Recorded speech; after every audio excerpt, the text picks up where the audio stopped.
What I Learned in Middle School by Susan Cole. I don't mind. Miss Stoneham taught us a lot about figurative language and close reading in our 2 years with her. I also learned a lot about the Holocaust from the book Night that we read in her class.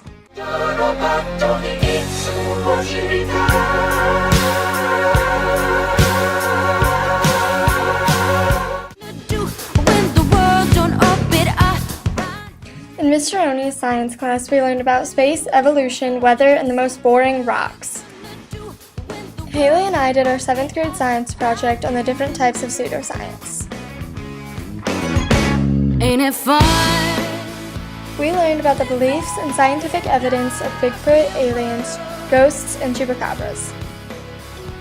I also learned how to make a Punnett square to determine the genes of an offspring. All alone. Where you from? I learned how to solve ratios, equations, word problems, and a lot more in Miss Turner's math class. Miss Turner did a great job helping to prepare me for taking algebra with Mrs. Kennedy. It's easy to ignore trouble.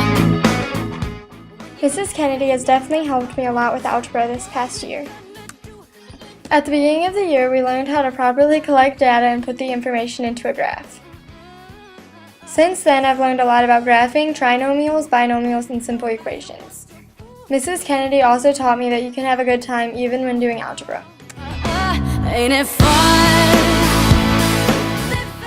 In Mrs. Oni's multimedia class, we learned how to edit pictures in Adobe Photoshop, including selective coloring.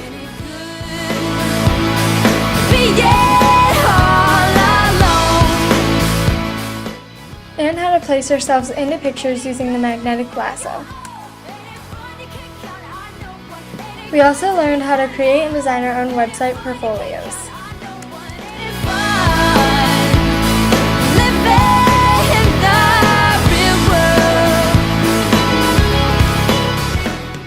In Mr. Sturzinger's class, we learned about the Roman Catholics, the French and Indian War, and everything leading up to the American Revolution. We also learned about the first original colonies and the beginning of the United States. Possibly one of the most important things Mr. Sturzinger taught us was that we have the opportunity to do good in this world. In Mr. Bedingfield's class, we learned a lot about compound and complex sentence structure and about how to be a good writer. He also taught us how to use 21st century technology to present and brainstorm so that we'll be better prepared for the future. Ain't it fun? Ain't it fun? Ain't it fun? Ain't it fun? Living in the real world. Although middle school has been fun, I think I'm ready for high school next year. I'm excited to enter the next chapter in my life. I hope to do well in high school using the things that I've learned throughout the past 3 years.